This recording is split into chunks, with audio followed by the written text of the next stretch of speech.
আসসালামু আলাইকুম।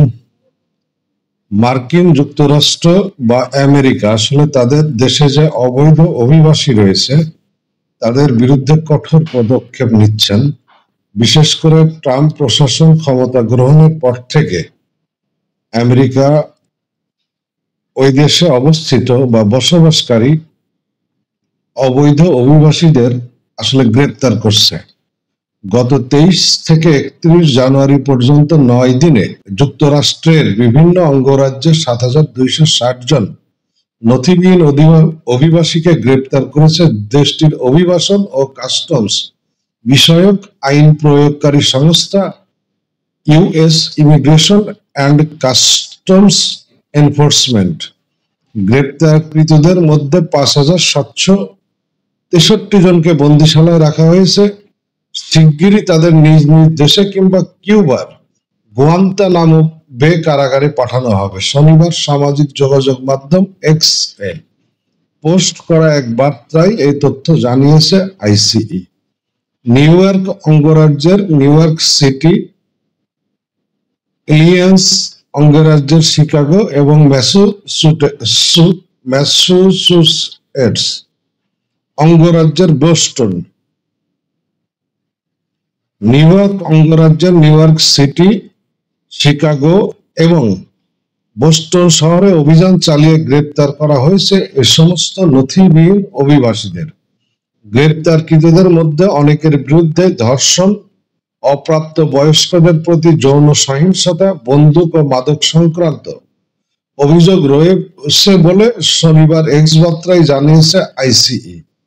2024 সালের নভেম্বরে প্রেসিডেন্ট নির্বাচনের সময় রিপাবলিকান দলের প্রার্থী ও সাবেক মার্কিন প্রেসিডেন্ট ট্রাম্প ঘোষণা করেছিলেন ক্ষমতায় গেলে যুক্তরাষ্ট্রকে অবৈধ অভিবাসী মুক্ত করবেন। নির্বাচনে জয়ী হওয়ার পর সাংবিধানিক বিধি মেনে গত 20 জানুয়ারি শপথ গ্রহণ করেন ট্রাম্প।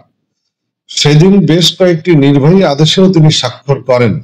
সেসবের মধ্যে অগ্রাসনের বিরুদ্ধে মার্কিন জনগণকে সুরক্ষা প্রদানের নামে একটি আদেশও ছিল। ট্রাম্প সেই আদেশে স্বাক্ষর করার পর থেকে যুক্তরাষ্ট্রে শুরু হয়েছে অভিযান। সরকারি পরিসংখ্যান অনুযায়ী যুক্তরাষ্ট্রে বর্তমান বসবাস করছেন 1,70,000-এরও বেশি নথিবিহীন অভিবাসী।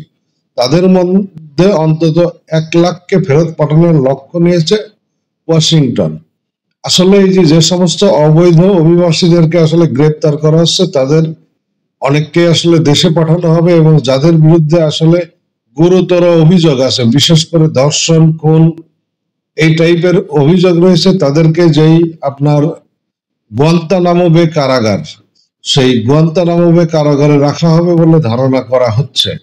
আসলে আমেরিকাতে যেভাবে ধরপাকড় চলছে তাতে এটা শুধু অবৈধ বাংলাদেশিদের জন্য না, সারা বিশ্বের যে 1,70,000 এর বেশি অবৈধ অভিবাসী আমেরিকাতে বসবাস করছেন নথিপত্র বিহীন অবস্থায়, তাদের সবাই আসলে বিপদের মুখে ইতিমধ্যে পড়ে গেছে।